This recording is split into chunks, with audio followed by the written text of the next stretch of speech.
we're going to help you create a quilt this year that not one other person on the planet will have, because it's your story. Now, if you saw this, you would think it's a cute block, right? But it doesn't mean anything without the story that it comes on. What we are going to invite you to do is that you're going to create a 12.5-inch unfinished block every month, according to a theme. I pulled those clothes out and I sat and cried for probably an hour because it was all of a sudden my dad's presence was there. I think that that's my legend block. I truly believe in life being a village and being a good villager.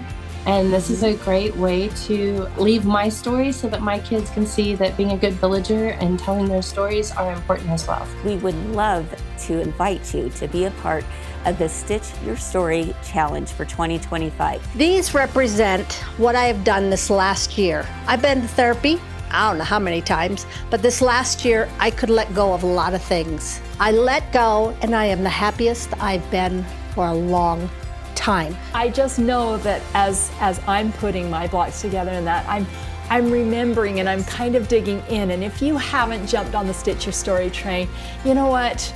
If there's a reason that you haven't, maybe you don't have the time freedom or that, but if you do, it has really been a little bit therapeutic.